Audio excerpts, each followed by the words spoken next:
Price the lord ಎಲ್ಲರಿಗೂ. ಹ್ಯಾಲೆಲೂಯ. ಬನ್ನಿರಿ, ಎಲ್ಲರೂ ವಾಕ್ಯದ ಕಡೆಗೆ ಹೋಗುವುದಕ್ಕಿಂತ ಮುಂಚೆ ದೇವರ ನಾಮ ಮಹಿಮೆ ಪಡಿಸುತ್ತಾ ವಾಕ್ಯದ ಕಡೆಗೆ ಹೋಗೋಣ.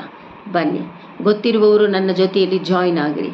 ಹ್ಯಾಲೆಲೂಯ, ಹ್ಯಾಲೆಲೂಯ. ದೇವರ ನಾಮ ಮಹಿಮೆ ಹೊಂದಲಿ, ದೈವ ಪ್ರಸನ್ನತೆ ಇಳಿದು ಬರಲಿ. ದೇವರೇ ಕರ್ತಾವೇ, ಸ್ತೋತ್ರ ಸ್ತೋತ್ರ ಸ್ತೋತ್ರ. ಇದುವರೆಗೂ ನನ್ನ ನಡೆಸಿದ್ದು ನಿನ್ನ ಕೃಪೆ ತಾನೇ. ಇದುವರೆಗೂ ನನ್ನ ಕಾದದು ನಿನ್ನ ಕೃಪೆ ತಾನೇ. ನಿನ್ನ ಕೃಪೆ ತಾನೇ, ನಿನ್ನ ಕೃಪೆ ತಾನೇ, ನಿನ್ನ ಕೃಪೆ ತಾನೇ, ನಿನ್ನ ಕೃಪೆ ತಾನೇ. ಹಲ್ಲೆಲೂಯ. ದೇವರೇ, ನಿನ್ನ ನಾಮ ಮಹಿಮೆ ಹೊಂದಲಿ ಏಸಪ್ಪ. ನಿನ್ನ ಪ್ರಸನ್ನತೆಗಾಗಿ, ಬೆಳಕಿಗಾಗಿ ಸ್ತೋತ್ರ ಕರ್ತಾವೆ. ತೆಗೆದುಕೊಂಡಂಥ ವಾಕ್ಯಗಳು ನೋಡುವವರು ದೇವನೇ ಸ್ತೋತ್ರ. ದೇವನೇ ಆತ್ಮದಲ್ಲಿ ರಿಸೀವ್ ಮಾಡಿಕೊಳ್ಳುವವರಿಗೆ ಒಂದು ಅದ್ಭುತ ನಡೆಯಲಿ, ಬಿಡುಗಡೆ ನಡೆಯಲಿ, ಸ್ವಸ್ಥತೆ ನಡೆಯಲಿ, ಐಶ್ವರ್ಯ ಅವರಿಗೆ ಸಿಗಲಿ ಏಸಪ್ಪ. ಅವರ ಅವಶ್ಯಕತೆಗಳನ್ನು ಸಂಧಿಸುವವನಾಗು ದೇವನೇ. ಈ ವಾಕ್ಯಗಳ ಮೂಲಕವಾಗಿ ದೇವನೇ ಸಮರ್ಪಿಸ್ತಾ ಇದ್ದೀನಿ. ನಿನ್ನ ನಾಮ ಮಹಿಮೆ ಹೊಂದಲಿ, ಪರಿಶುದ್ಧಾತ್ಮನನ್ನು ನಡೆಸಲಿ. ಎಲ್ಲ ಮಹಿಮೆ ನಿಂಗೊಬ್ಬನಿಗೆ ಸಲ್ಲಲಿ, ನನ್ನ ಜೀವವುಳ್ಳ ತಂದೆಯೇ. ಆಮೇನ್, ಆಮೇನ್.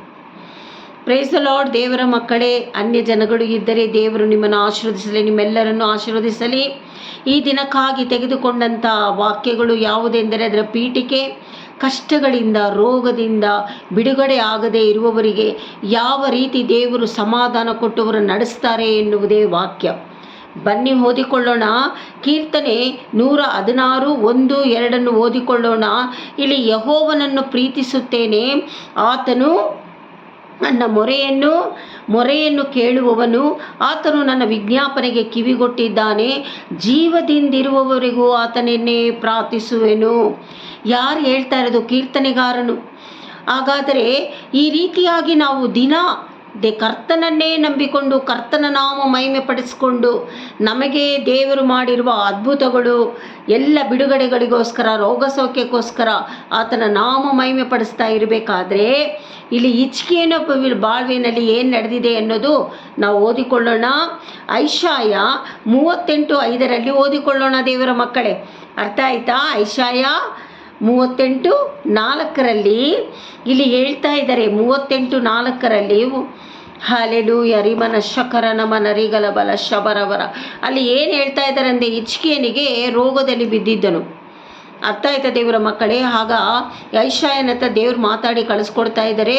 ಹೋಗು, ನನ್ನ ದಾಸನಿಗೆ ಹೇಳು, ನಿನ್ನ ಸಮಯ ಬಂದಾಯಿತು, ನಿನ್ನ ಮನೆಯೆಲ್ಲ ಸಿದ್ಧತೆ ಮಾಡು, ನಿನ್ನ ಕುಟುಂಬವನ್ನು ಸಿದ್ಧತೆ ಮಾಡು, ನಾನು ನಿನ್ನನ್ನು ಕರೆಯುತ್ತೇನೆ, ನೀನು ಬಾ ಅಂತ ಹೇಳಿಬಿಟ್ಟು ಬಾ ಅಂತ ಹೇಳಿಬಿಟ್ಟು ಐಶಾಯನ ಹತ್ರ ಹೇಳಿರುವಾಗ ಏಷಾಯ ಹೋಗ್ಬಿಟ್ಟು ಹಿಜ್ಕೀಯನಿಗೆ ಹೇಳ್ತಾರೆ. ರೋಗದಲ್ಲಿ ಬಿದ್ದಂಥ ಹಿಜ್ಕೀಯನಿಗೆ ಹೇಳ್ತಾರೆ. ಹಿಜ್ಕೀಯನಿಗೆ ಹೇಳಿಬಿಟ್ಟು ಏಷಾಯ ಹೋಗುವಾಗ ಹೊರಗಡೆ ಹಿಜ್ಕೀಯನು ಗೋಡೆ ಕಡೆ ತಿರುಗಿಕೊಂಡು ವೇದನೆ ಪಟ್ಟು ದೇವ್ರ ಹತ್ರ ಮೊರೆ ಇಡ್ತಾ ಇದೆ. ದೇವರೇ, ನನ್ನ ಕ್ರಿಯೆಗಳನ್ನು ನೀನು ನೋಡಲಿಲ್ಲವೇ? ನಾನು ನಿನಗೆ ಏನೇನು ಮಾಡಿದೆ ಅಂತ ನಿನಗೆ ಗೊತ್ತಿಲ್ಲವೇ ಅಂತ ಅಳುವಾಗ ದೇವ್ರೇನು ಮಾಡ್ತಾರೆ, ಇನ್ನೂ ಗೇಟ್ ಆಚೆ ಹೋಗದೇ ಇರುವ ಏಷಾಯನ ಹತ್ರ ದೇವ್ರು ಮಾತಾಡ್ತಾ ಇದ್ದಾರೆ. ಏಷಾಯ, ನನ್ನ ದಾಸನ ಹೃದಯವನ್ನು ನಾನು ಕಂಡಿದ್ದೇನೆ, ಹೋಗಿ ಹೇಳು, ಹೋಗು, ಮತ್ತೆ ಹೋಗಿ ಹೇಳು, ಇನ್ನೂ 15 ವರ್ಷ ನಿನಗೆ ಆಯುಸ್ಸನ್ನು ನಾನು ಕೊಡ್ತೀನಿ ಅಂತ ದೇವರು ಹೇಳಿ ಕಳಿಸ್ಕೊಡ್ತಾರೆ. ನೋಡಿ ದೇವರ ಮಕ್ಕಳೇ, ನಮ್ಮ ದೇವರು ಒಂದೊಂದು ನಿಮಿಷವೂ ನಮ್ಮನ್ನು ಅಬ್ಸರ್ವ್ ಮಾಡುವ ದೇವರಾಗಿದ್ದಾರೆ, ನಮ್ಮನ್ನು ಕೈ ಬಿಡದೇ ಇರುವ ದೇವರಾಗಿದ್ದಾರೆ. ಹಾಗಾದರೆ ನಾವು ಯಾಕೆ ಹೆದರಬೇಕು? ಆತನ ನಂಬಿಕೆಯಲ್ಲಿ ನಾವು ನಡೆಯಬೇಕು. ವಾಕ್ಯಗಳಲ್ಲಿ ಭಯಪಡಬೇಡ ಅಂತ ವಾಕ್ಯಗಳು ಹೇಳುವಾಗ ನಾವು ಧೈರ್ಯವಾಗಿ ಮುಂದೆ ಹೋಗಬೇಕು ದೇವರ ಮಕ್ಕಳೇ. ಅರ್ಥ ಆಯ್ತಾ? ಹಾಗಾದರೆ ಇಲ್ಲಿ ಓದಿಕೊಳ್ಳೋಣ. ಏಷಾಯ 39:4 ದೇವರು ಏಷಾಯನಿಗೆ ಹೇಳು, ಹೋಗು ಅಂತ ಹೇಳಿ ಕಳಿಸ್ಕೊಟ್ಟ ಮೇಲೆ ಎಲ್ಲ ಒಳ್ಳೆಯದಾಗೇ ನಿನ್ನ ದೇವರು ಮಾಡಿದ್ದಾನೆ ಅಂತ ಇಲ್ಲಿ ಹಿಜ್ಕೀಯನು ಹೇಳ್ತಾ ಇರೋದು. ಅರ್ಥ ಆಯ್ತಾ ದೇವರ ಮಕ್ಕಳೇ? ಹಾಗಾದರೆ ಕೀರ್ತನೆಯ 116, 17, 18, 19 ದೇವರು ಇಲ್ಲಿ ಮಾತಾಡ್ತಾ ಇರೋದು. ದೇವರು ಯಾರು ಮಾತಾಡ್ತಾ ಇರೋದು ಅಂದರೆ ಏಷಾಯ ಕೃತಜ್ಞತೆ ಸ್ತುತಿಯನ್ನು ಕೀರ್ತನೆಗಾರನು ಮಾತಾಡ್ತಾ ಇದ್ದರು. ಮಾತಾಡ್ತಾ ಇರೋದು. ನಾನು ನಿನಗೆ ಕೃತಜ್ಞತೆ ಯಜ್ಞಗಳನ್ನು ಸಮರ್ಪಿಸುವೆನು. ಹಾಗಂದರೆ ಏನು ದೇವರ ಮಕ್ಕಳೇ? ಕೃತಜ್ಞತೆ ಯಜ್ಞತೆ ಅಂದರೆ ಆರಾಧನೆ, ಪ್ರಾರ್ಥನೆ. ಆರಾಧನೆಯಲ್ಲಿ ಆ ಯಜ್ಞವನ್ನು ಸಮರ್ಪಿಸಬೇಕು ದೇವರಿಗೆ. ಅರ್ಥ ಆಯ್ತಾ? ಯೆಹೋವ ನಾಮವನ್ನು ಪ್ರಖ್ಯಾತಪಡಿಸುವೆನು. ಯೆರೂಸಲೇಮೇ, ನಿನ್ನ ಮಧ್ಯದಲ್ಲಿ, ಯೆಹೋವನ ಮಂದಿರದ ಅಂಗಳಗಳಲ್ಲಿ ಆತನಿಗೆ ಹೊತ್ತ ಅರಿಕೆಗಳನ್ನು ಆತನ ಎಲ್ಲ ಜನರ ಮುಂದೆಯೇ ನಾನು ಸಲ್ಲಿಸುವೆನು. ಯೆಹೋವನಿಗೆ ಸ್ತೋತ್ರ ಅಂತ. ನೋಡಿ, ನಾವು ಸಬ್ಬತ್ ದಿನ ಒಂದೊಂದು ದಿವಸವೂ ನಾವು ಆಲಯಕ್ಕೆ ಹೋಗುವಾಗ ಎಲ್ಲ ಜನರ ಮಧ್ಯದಲ್ಲಿ, ಎಲ್ಲ ವಿಶ್ವಾಸಿಗಳ ಮಧ್ಯದಲ್ಲಿ ನಾವು ದೇವರಿಗೆ ಕೃತಜ್ಞತೆಯನ್ನು ಸಲ್ಲಿಸಬೇಕು. ದೇವರ ಮಕ್ಕಳೇ, ದೇವರಿಗೆ ಎಷ್ಟು ಸಂತೋಷ ಆಗ್ತದೆ ಅಂದರೆ ಅಷ್ಟು ಸಂತೋಷ ಆಗುತ್ತದೆ. ಅರ್ಥ ಆಯ್ತಾ ದೇವರ ಮಕ್ಕಳೇ? ಆತನ ನಾಮ ಮಹಿಮೆ ಪಡಿಸ್ತಾ ಇದ್ದರೆ ಸಿಂಹಾಸನದಲ್ಲಿ ಕುಳಿತಿರುವ ದೇವನು ಎದ್ದು ಅಲ್ಲಾಡಿ ನಮ್ಮನ್ನು ಆಶೀರ್ವದಿಸಲು ಶಕ್ತನಾಗಿದ್ದಾನೆ. Hallelujah, hallelujah. ಹಾಗಾದರೆ 118ನೇ ಕೀರ್ತನೆಯಲ್ಲಿ ಇಲ್ಲಿ 8 ವಾಕ್ಯದಲ್ಲಿ 118:8 ಮಾತಾಡ್ತಾ ಇರೋದು, ಮನುಷ್ಯರಲ್ಲಿ ಭರವಸೆ ಬಿಡುವುದಕ್ಕಿಂತ ಯೆಹೋವನಲ್ಲಿ ಆಶ್ರಯಿಸುವುದು ಒಳ್ಳೆಯದು. ಮನುಷ್ಯರನ್ನು ನಾವು ನೋಡೋದೇ ಬೇಡ ದೇವರ ಮಕ್ಕಳೇ. ನಾವು ದೇವರನ್ನೇ ನೋಡುವಾಗ ನಮ್ಮ ವಿಷಯಗಳಿಗೆ ದೇವರು ಬಿಡುಗಡೆ ಕೊಡುವನು. ಅರ್ಥ ಆಯ್ತಾ? ದೇವರು ಬಿಡುಗಡೆ ಕೊಟ್ಟು ನಮ್ಮನ್ನು ನಡೆಸ್ತಾ ಇರುವಂಥ ದೇವರು. ಹಾಗಿರುವಾಗ ದೇವರಿಗೆ ನಾವು ಎಷ್ಟು ಕೃತಜ್ಞತೆ ಸಲ್ಲಿಸಬೇಕು ಅಂತ ನೀವೇ ಯೋಚನೆ ಮಾಡಿ ನೋಡಿ. ನಾವು ಈ ಲೋಕದಲ್ಲಿ ನಾವು ಬದುಕುತ್ತಾ ಇರೋದು ನಮ್ಮ ಬಲದಿಂದ, ನಾವು ತಿನ್ನುವ ಆಹಾರದಿಂದ ಅಂತ ತಿಳ್ಕೊಂಡಿದ್ದೀರಾ? ಎಷ್ಟೋ ಸಾರಿ ನಿಮಗೆ ನಾನು ಹೇಳಿದ್ದೇನೆ. ಹಾಗಿರುವಾಗ ನಮ್ಮ ಬಲದಿಂದ ಅಲ್ಲ ದೇವರ ಮಕ್ಕಳೇ, ಆತನ ಕೃಪೆಯಿಂದ. ಯಾರಿಂದ? ದೇವರ ಕೃಪೆಯಿಂದ ನಾವು ಬದುಕಿದ್ದೇವೆ, ಜೀವನ ಮಾಡ್ತಾ ಇದ್ದೀವಿ. ನಮ್ಮ ಕುಟುಂಬವನ್ನು ಕಾಪಾಡಿ ದೇವರು ಇಟ್ಟಿದ್ದಾರೆ. ಅರ್ಥ ಆಯ್ತಾ ದೇವರ ಮಕ್ಕಳೇ? ಕುಟುಂಬ ಜೊತೆಯಲ್ಲಿ ನಾವು ಬಾಳಬೇಕಂದ್ರೆ ಆತನ ಕೃಪೆ. ಅರ್ಥ ಆಯ್ತಾ? ಒಬ್ಬರಿಗೊಬ್ಬರು ಪ್ರೀತಿಸುವುದು, ಒಬ್ಬರಿಗೊಬ್ಬರು ಕ್ಷಮಿಸುವುದು, ಕರ್ತನಲ್ಲಿ ಉಲ್ಲಾಸದಿಂದ ಆತನ ನಾಮವನ್ನು ಮಹಿಮೆ ಪಡಿಸುವುದು ಎಷ್ಟು ಚಂದ ಅಲ್ವಾ? ದೇವರ ನಾಮ ಮಹಿಮೆ ಪಡಿಸ್ತಾ ಇದ್ದರೆ ಅಷ್ಟು ಸಂತೋಷ ಆಗುತ್ತದೆ ದೇವರ ಮಕ್ಕಳೇ. Hallelujah, hallelujah. ಹಾಗಾದರೆ ಇಲ್ಲಿ ಕೊನೆಯದಾಗಿ ಯೆಶಾಯ 12:5-6 ನಾವು ಓದಿಕೊಳ್ಳೋಣ. ಯೆಹೋವನನ್ನು ಗಾನದಿಂದ ಸ್ತುತಿಸಿರಿ. ಏನಂತೆ? ನಾವು ಹಾಡು ಹೇಳುತ್ತಾ ಸ್ತುತಿಸಬೇಕು. ಆತನು ಮಹಿಮೆಯ ಕಾರ್ಯಗಳನ್ನು ಮಾಡಿದ್ದಾನಲ್ಲ. ನಮಗೆ ದೇವರು ಮಾಡಿರೋದು ಒಳ್ಳೆಯದೇ ಅಲ್ವಾ? ಮಾಡಿಲ್ಲ ಅಂತ ಒಬ್ಬರು ಹೇಳೋಕ್ಕಾಗೋದಿಲ್ಲ ದೇವರ ಮಕ್ಕಳೇ. ಅರ್ಥ ಆಯ್ತಾ? ನಾವು ಬದುಕಿರುವುದೇ ಆತನ ಕೃಪೆಯಿಂದ ಅಲ್ಲವೇ? ಹಾಗಾದರೆ ಇದು ಭೂಮಂಡಲದಲ್ಲೆಲ್ಲ ತಿಳಿದಿರಲಿ, ಎಲ್ಲರಿಗೂ. ಲೋಕದಲ್ಲಿ ಸೃಷ್ಟಿಕರ್ತನು ದೇವರೇ, ಏಸಪ್ಪನೇ, ಯೆಹೋವ ಅಪ್ಪನೇ ಸೃಷ್ಟಿ ಮಾಡಿರುವುದು ಸಕಲವನ್ನು ಆತರೆಲ್ಲರೂ ತಿಳಿದುಕೊಳ್ಳಬೇಕು ಅಂತ ಇಲ್ಲಿ ಹೇಳ್ತಾ ಇರೋದು. ಚಿಯೋನಿನ ನಿವಾಸಿಗಳೇ, ಕೂಗಿರಿ, ಉತ್ಸಾಹ ಧ್ವನಿ ಮಾಡಿರಿ.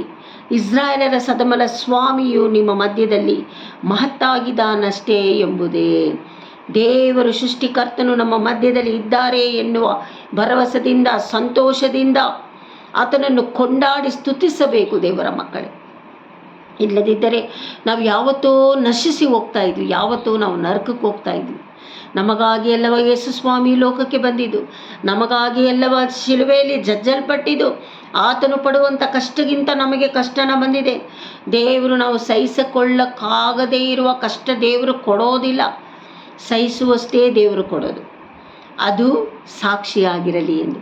ನನ್ನ ಮಕ್ಕಳು ನನಗಾಗಿ ಕಷ್ಟಪಡ್ತಾರೆ ಎನ್ನುವ ಸಾಕ್ಷಿ ಹೇಳತಕ್ಕ ಹಾಗೆ ದೇವರು ಮಾಡುವ ಎಲ್ಲ ಕ್ರಿಯೆಗಳು ಒಳ್ಳೆಯದಾಗಿ ಮಾಡ್ತಾರೆ. ಅರ್ಥ ಆಯ್ತಾ ದೇವರ ಮಕ್ಕಳೇ? ನೋಡು, ದೇವರು ನನಗೆ ಹಿಂಗೆ ಮಾಡಿಬಿಟ್ರಲ್ಲ, ಹಂಗೆ ಮಾಡಿಬಿಟ್ರಲ್ಲ ಅಂತ ಕೊರತೆಗಳನ್ನು ಯಾವತ್ತೂ ಹೇಳಬಾರದು. ಇಸ್ರಾಯೇಲ್ ಮಕ್ಕಳ ಥರ ದೇವರು ನಮಗೆಲ್ಲ ಒಳ್ಳೆಯದು ಮಾಡಿದ್ದಾರೆ. ನೀವು ಚಿಂತೆ ಮಾಡಿರಿ, ನಿಮ್ಮ ಹಿಂದೆ ಇರೋದು, ನಿಮ್ಮ ಹಿಂದೆ ಆದ ವಿಷಯಗಳು. ಈಗ ನೀವು ಹೇಗಿದ್ದೀರಾ? ಯಾವ ರೀತಿ ಹೋಗ್ತಾ ಇದ್ದೀರಾ? ಯಾವ ರೀತಿ ನಿಮ್ಮ ಕುಟುಂಬ ಇದೆ? ಯಾವ ರೀತಿ ನೀನು ಒಬ್ಬನೇ ಇದ್ದರೆ ಯಾವ ರೀತಿ ದೇವರು ನಿನ್ನನ್ನು ಪೋಷಿಸ್ತಾ ಇದ್ದಾರೆ? ಎಲ್ಲವನ್ನು ಚಿಂತನೆಗೆ ತೆಗೆದುಕೊಂಡು ಬಂದು ಆತನ ನಾಮ ಮಹಿಮೆ ಪಡಿಸಬೇಕು ದೇವರ ಮಕ್ಕಳೇ. ನೋಡಿ, ಚಿದ್ಕೀಯನಿಗೆ ಸ್ವಸ್ಥತೆ ಕೊಟ್ಟಂಥ ದೇವರು, ಆಯಸ್ಸು ಕೊಟ್ಟಂಥ ದೇವರು ನಿಮಗೂ ಕೊಡಲು ಶಕ್ತನಾಗಿದ್ದಾನೆ. ನಂಬಿಕೆಯಿಂದ ರಿಸೀವ್ ಮಾಡ್ಕೊಳ್ಬೇಕು. ನಂಬಿಕೆಯೇ ಮುಖ್ಯ. ಪರಲೋಕಕ್ಕೆ ನಮ್ಮ ಪ್ರಾರ್ಥನೆ, ನಮ್ಮ ಕರ್ತನು ಕೊಟ್ಟಿರುವ ಜೀವವುಳ್ಳ ವಾಕ್ಯಗಳು, ಇಬ್ಬಾಯಿ ಕತ್ತಿಯಂತೆ ಆಗಿರುವಂಥ ವಾಕ್ಯಗಳು, ಅದನ್ನು ನಾವು ರಿಸೀವ್ ಮಾಡಿಕೊಂಡು ನಾವು ಯಾವ ರೀತಿ ನಡ್ಕೊಳ್ತಾ ಇದ್ವಿ, ಯಾವ ರೀತಿ ಆತನ ನಾಮ ಮಹಿಮೆ ಪಡಿಸ್ತಾ ಇದ್ದೀವಿ ಅಂತ ಪರಲೋಕದಲ್ಲಿ ಪರಿಶುದ್ಧಾತ್ಮನು ತಗೊಂಡು ಹೋಗಿ ದೇವರ ಹತ್ರ ಮುಂದೆ ಇಡಬೇಕು, ದೇವದೂತರುಗಳು ತೆಗೆದುಕೊಂಡು ಮುಂದೆ ಇಡಬೇಕು. ಆಗ ದೇವರ ನಾಮ ಮಹಿಮೆ ಪಡಿಸ್ತದೆ. ಅಯ್ಯೋ, ನಾನು ಸೃಷ್ಟಿ ಮಾಡಿದ ಮಗಳು ನನ್ನನ್ನು ನಂಬಿದ್ದಾಳಲ್ಲ, ನಾನು ಅವಳನ್ನು ಕೈ ಬಿಡೋದಿಲ್ಲ. ಭಯಪಡಬೇಡ ಮಗಳೇ, ದಿಗ್ಭ್ರಮೆಗೊಳ್ಳಬೇಡ. ಐಶಾಯ 41:10 ಹೇಳಿರುವ ಪ್ರಕಾರ ಇನ್ನು ಅನೇಕ ವಾಕ್ಯಗಳಿದೆ. ದೇವರ ಮಕ್ಕಳೇ, ನಾನೇ ನಿನಗೆ ಆಧಾರವಾಗಿದ್ದೇನೆ, ನನ್ನ ಧರ್ಮದ ಬಲಗೈಯನ್ನು ನೀಟಿ ನಿನಗೆ ಆಧಾರ ಮಾಡುತ್ತೇನೆ ಅಂತ ದೇವರು ಮಾತನಾಡಿದ್ದಾರೆ. ಅರ್ಥ ಆಯ್ತಾ ದೇವರ ಮಕ್ಕಳೇ? ಮನುಷ್ಯ ಮಾತನಾಡಿದರೆ ಮಾತನ್ನು ತಪ್ಪಬಹುದು, ದೇವರು ಒಂದು ಕಾಲಕ್ಕೂ ತಪ್ಪುವ ದೇವರಲ್ಲ. Hallelujah, hallelujah. ನಂಬುವವರೆಲ್ಲರೂ ಕರ್ತನ ನಾಮ ಮಹಿಮೆ ಪಡಿಸೋಣವೇ. ಬನ್ನಿ, ಕೊನೆಯದಾಗಿ ಅದನ್ನ ಹಾಡನ್ನು ಹಾಡಿ ಆತನ ನಾಮವನ್ನು ಮಹಿಮೆ ಪಡಿಸೋಣ. ಹಾಲೆಲೂಯ. ರಿಮನ ಶಬರ ಬರ ಬರ ಬರ ಬರ. ಭೂನಿವಾಸಿಗಳೇ, ಯೇಸುವನ್ನು ಸ್ತುತಿಸಿರಿ. ಭೂನಿವಾಸಿಗಳೇ, ಯೇಸುವನ್ನು ಸ್ತುತಿಸಿರಿ. ಸಂತೋಷದಿಂದ ಬಂದು ಕೂಡಿರಿ, ಸಂಗೀತದಿಂದ ಸ್ತುತಿ ಹಾಡಿರಿ. ಸಂತೋಷದಿಂದ ಬಂದು ಕೂಡಿರಿ, ಸಂಗೀತದಿಂದ ಸ್ತುತಿ ಹಾಡಿರಿ. ಆತ ಒಳ್ಳೆಯವನು ಎಂದು ದಯೆ ಇರುವುದು, ಆತ ಸರ್ವಶಕ್ತನು ದಯೆ ಎಂದು ಇರುವುದು. ಆತ ಒಳ್ಳೆಯವನು ದಯೆ ಎಂದು ಇರುವುದು, ಆತ ಸರ್ವಶಕ್ತನು ದಯೆ ಎಂದು ಇರುವುದು. ಭೂನಿವಾಸಿಗಳೇ, ಯೆಹೋವನ ಸ್ತುತಿಸಿ. ಭೂನಿವಾಸಿಗಳೇ, ದೇವರನ್ನು ಯೇಸುವನ್ನು ಸ್ತುತಿಸಿರಿ. ಹಾಲೆಲೂಯ. ದೇವರ ನಾಮ ಮಹಿಮೆ ಹೊಂದಲಿ ಕರ್ತಾವೆ, ನಿನ್ನ ನಾಮ ಮಹಿಮೆ ಹೊಂದಲಿ ಯೇಸಪ್ಪ. ಈ ಸ್ತುತಿ ಸ್ತೋತ್ರ ಈ ವಾಕ್ಯಗಳ ಮೂಲಕವಾಗಿ ನಿನ್ನ ನಾಮ ಮಹಿಮೆ ಪಡಿಸುತ್ತಾ ಯಾರ್ಯಾರು ಯೂಟ್ಯೂಬನ್ನು ನೋಡ್ತಾ ಇದ್ದಾರೋ ತಂದೆ ಮಗ ಪರಿಶುದ್ಧಾತ್ಮ ನಾಮದಲ್ಲಿ ನಿನ್ನನ್ನು ಘನಪಡಿಸುತ್ತಾ ಅವರನ್ನು ಆಶೀರ್ವದಿಸ್ತಾ ಇದ್ದೀನಿ ಕರ್ತಾವೆ. ಈ ವಾಕ್ಯಗಳನ್ನು ಶ್ರದ್ಧೆಯಿಂದ ಬರೆದಿಟ್ಟುಕೊಂಡು ದೇವನೇ ಸ್ತೋತ್ರ, ಧ್ಯಾನ ಮಾಡುವುದಕ್ಕೆ, ಪ್ರಾರ್ಥಿಸುವುದಕ್ಕೆ, ಅದ್ಭುತಗಳನ್ನು ರಿಸೀವ್ ಮಾಡಿಕೊಳ್ಳುವುದಕ್ಕೆ, ರೋಗ ಸೌಖ್ಯ ಹೊಂದಿಕೊಳ್ಳುವುದಕ್ಕೆ ನಿನ್ನ ಮಕ್ಕಳನ್ನು ಆಯ್ತಪಡಿಸಪ್ಪ. ಹೌದು, ನೀನು ಹಾಗೆ ಮಾಡಿದ್ದಕ್ಕಾಗಿ ಸ್ತೋತ್ರ ದೇವನೇ. ಎಲ್ಲ ಮಹಿಮೆ ನಿಮಗೊಬ್ಬನಿಗೆ ಸಲ್ಲಲಿ ನನ್ನ ಜೀವವುಳ್ಳ ತಂದೆಯೇ. ಆಮೇನ್. ದೇವರು ನಿಮ್ಮನ್ನು ಆಶೀರ್ವದಿಸಲಿ. God bless you.